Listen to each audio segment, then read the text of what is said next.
दोस्तों एक नई नवेली दुल्हन जिसका उम्र 30 साल होता है वो अपने नजदीकी पुलिस थाने पहुंचती है। थाने जब जाती है तो सबसे पहले उसे 3-4 कांस्टेबल मिलते हैं। वो कांस्टेबल पूछते हैं किससे मिलना है, किससे बात करना है। वह नई नवेली दुल्हन कहती है उन पुलिस वालों से, मुझे दरोगा साहब से मिलना है, बहुत जरूरी है। पुलिस वाले कहते हैं कि दरोगा साहब अपने केबिन में बैठे हुए हैं, कोई अर्जेंट काम कर रहे हैं, अभी कुछ देर बाद आप मिल लीजिएगा। महिला कुछ देर तक बैठी रहती है, फिर वो दरोगा साहब के केबिन में चली जाती है और जैसे ही दरोगा साहब उसे देखते हैं तो पूछते हैं क्या बात है। अब महिला क्या करती है, एक थैला देती है दरोगा साहब को, कहती कि इसमें देखिए क्या है। दोस्तों दरोगा साहब उस थैले को देखने लगते हैं, अंदर से एक वस्तु निकालते हैं, उसको कागज में लपेट कर एक पन्नी में रखा गया था। अब दरोगा साहब जैसे ही पन्नी खोल के कागज को जब खोलते हैं तो उस वस्तु को दूर फेंक देते हैं और चकाचौंध होकर अपने चेयर से खड़े हो जाते हैं। अब वो महिला को डांटने लगते हैं कि तुमको पहले ही बता देना चाहिए यह है क्या चीज। आप दोस्तों वह महिला अपने बारे में कहानी बताने लगती है। दरअसल दोस्तों जो वो वस्तु था वह उस नई नई दुल्हन के देवर का प्राइवेट पार्ट होता है। जब वो महिला बताती है कहानी तो दरोगा साहब के रोंगटे खड़े हो जाते हैं। फिर दोस्तों जब आप सुनेंगे तो वाकई में आपके पैर तले जमीन खिसक जाएगी। आप सोचने पे मजबूर हो जाएंगे कि लोग अपने चंद हवस को पूरा करने के लिए कैसा कैसा काम करने लगते हैं। मैं आपके सामने सच्ची घटना इसलिए लेकर आया हूं ताकि आप सतर्क और जागरूक हो सके और समाज में होने वाली इन घटनाओं से बच सके। तो चलिए कहानी की शुरुआत करते हैं। नमस्कार दोस्तों, मैं हूं संतोष, आप सभी का स्वागत करता हूं अपने इस यूट्यूब चैनल में। मैं दोस्तों जिस सच्ची घटना के बारे में बात करना चाहता हूं, यह सच्ची घटना मध्य प्रदेश का एक जिला सिंघई का है। वहीं का एक छोटा सा गांव होता है और उस गांव में एक परिवार होता है। उस परिवार में 4 लोग होते हैं, माँ बाप और माँ बाप के 2 बेटे। बड़े बेटे का नाम राकेश होता है और छोटे बेटे का नाम रमेश होता है। माँ बाप बूढ़े हो गए थे तो एक दिन माँ कहती है अपने बड़े बेटे राकेश से, बेटा तुम शादी कर लो और घर में खाना बनाने का बहुत ही प्रॉब्लम हो रहा है, बहुत दिक्कत हो रही है। अब अपनी माँ की बातों को सुनकर जो राकेश है वो तैयार हो जाता है शादी करने के लिए। उसके बाद राकेश की माँ अपने नात रिश्तेदारों में और जो मिलता था उनसे कहने लगी कि आप लोग कोई अच्छी लड़की बताइए जिससे मेरे बेटे की शादी हो सके। वह बात चर्चा में आ जाता है। अब एक दिन एक व्यक्ति आता है उनके घर पे जिसका नाम जंग बहादुर होता है, जो इब्राहिमाबाद का रहने वाला होता है। वह राकेश की माँ से कहता है कि नजदीक ही एक गांव है, उस गांव का राजीव नाम का एक व्यक्ति है और उसकी एक लड़की है जो बहुत ही सुंदर है जिसका नाम सोनाली है। उससे अगर आपकी लड़की की शादी हो जाए तो बहुत ही अच्छा रहेगा। अब जैसे शब्द राकेश की माँ सुनती है कहती ठीक है, बात को आगे बढ़ाइए। फिर वो बात आगे बढ़ाता है और डेट पड़ता है देखने के लिए। उस लड़की को देखने के लिए राकेश, राकेश की माँ और राकेश का जो पिता है, ये तीनों लोग जाते हैं। लड़की को देखते हैं, लड़की बहुत ही सुंदर स्मार्ट थी और लड़की पसंद आ जाती है। पसंद आने के बाद डेट पड़ता है और रखे गए डेट पर राकेश की शादी सोनाली से हो जाती है। शादी होने के बाद नई नवेली दुल्हन बनकर सोनाली अपने घर यानी ससुराल आती है और राकेश के साथ रहकर उस परिवार में एक नई जिंदगी की शुरुआत करती है। मेरे दोस्तों उस परिवार का राकेश बड़ा बेटा था, इस वजह से पूरे परिवार का भार उसके ऊपर आ जाता है और पालन पोषण करना उसके ऊपर जिम्मेवारी आ जाता है।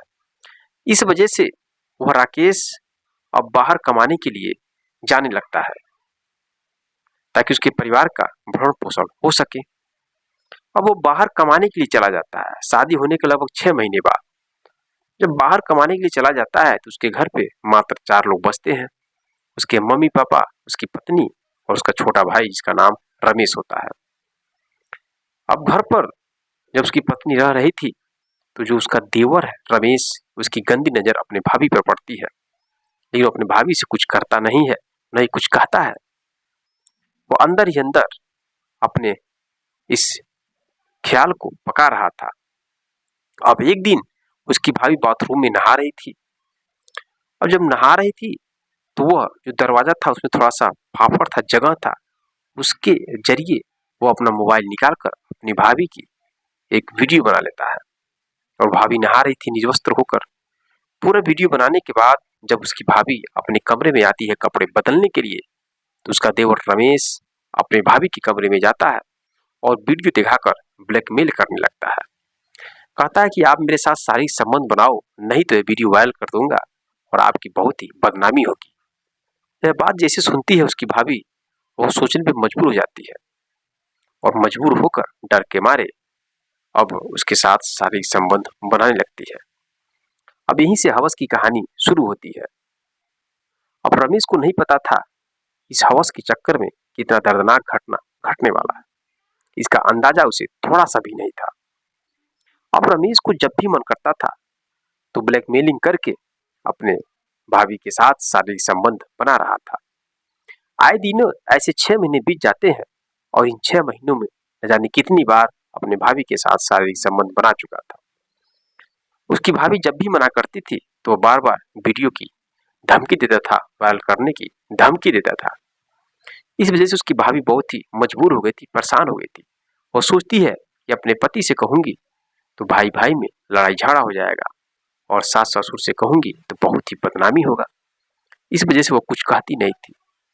लेकिन एक दिन उसके मन में बहुत ही गुस्सा आ जाता है और एक दर्दनाक घटना को अंजाम देने के लिए वो तैयार हो जाती है, एक प्लान रचती है।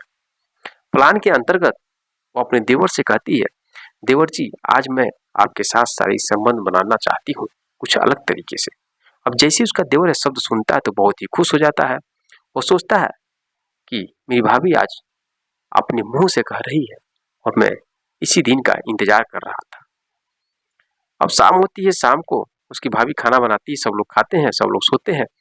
जैसे रात होती है वैसे ही दोस्तों उसकी भाभी जो कि अपने देवर को बुलाती है, करीब 10 बज रहा था और अपने कमरे में बुलाकर उसके साथ शारीरिक संबंध बनाने की कोशिश करती है। उसके कमरे में बेड पर उसका देवर लेट जाता है और उसकी भाभी कहती है कि तुमको कुछ करना नहीं। अब उसका देवर लेट जाता है, वो धीरे धीरे के कपड़े को निकालती है, उसको निर्वस्त्र कर देती है, फिर अपने कपड़े को निकालती है। उसके बाद दोस्तों घटना बहुत ही दर्दनाक होता है। उसकी भाभी चाकू निकालकर अपने देवर के प्राइवेट पार्ट को, उसके बाद दोस्तों बहुत ही दर्दनाक घटना होता है। इसका अंदाजा लगाना बड़ा मुश्किल था उसके देवर यानी रमेश को। अब उसकी भाभी एक चाकू निकालकर अपने देवर के प्राइवेट पार्ट को काट देती है। काटने के बाद उस प्राइवेट पार्ट को लेती है पॉलीथीन में थैले में रखकर वो नजदीकी थाने पर पहुंच जाती है रात को ही। थाने जाने के बाद वहां पे मिलते हैं दरोगा साहब जिनका नाम शंकर प्रसाद होता है, 3 कांस्टेबल होते हैं, अखिलेश यादव, सुरेश मंडल और अभिषेक नायक। अब वहां पर अपनी पूरी कहानी बताती है कि मेरे साथ मेरा देवर किस तरह से शोषण करता था, वीडियो बनाकर ब्लैकमेल करके, और मेरे साथ इस तरह से नीचपन करता था। इस वजह से मैंने उस घटना को अंजाम दिया है। अब दोस्तों उस महिला को गिरफ्तार करके थाने में बंद कर दिया जाता है और पुलिस तुरंत मौके पर पहुंचती है और देखती है कि बेड पर लेटा हुआ है और चीख रहा है, चिल्ला रहा है। आनन फानन में उसको हॉस्पिटल ले जाया जाता है, लेकिन हॉस्पिटल ले जाने के बाद जो डॉक्टर है उसको मृत घोषित कर देते हैं, यानी कि वो मर जाता है, दुनिया को छोड़कर हमेशा के लिए चला जाता है उसका देवर। अब दोस्तों इस घटना में गलती किसकी थी, उसके देवर की या उसके भाभी की? कमेंट बॉक्स में कमेंट जरूर करिएगा। मेरे दोस्तों कुछ लोग अपनी चंद हवस को पूरा करने के लिए किसी के भी साथ बजाय संबंध बनाने की कोशिश करते हैं और उन्हें नहीं मालूम होता है इस छोटी सी गलती की वजह से कितना बड़ा दर्दनाक घटना घट सकता है, कितने लोगों की जिंदगी बर्बाद हो सकती है, कितने लोग का परिवार बर्बाद हो सकता है। इसका अंदाजा लोग नहीं लगा पाते हैं। मैं आपके सामने सच्ची घटना इसलिए लेकर आया हूं ताकि आप सुन करके सतर्क और जागरूक रह सकें। पर दोस्तों आपको कहानी कैसा लगा? थोड़ा सा भी अच्छा लगा तो चैनल को सब्सक्राइब, वीडियो को लाइक जरूर करें। मिलते हैं नेक्स्ट वीडियो में नेक्स्ट कहानी के साथ। तब तक के लिए जय हिंद, जय भारत।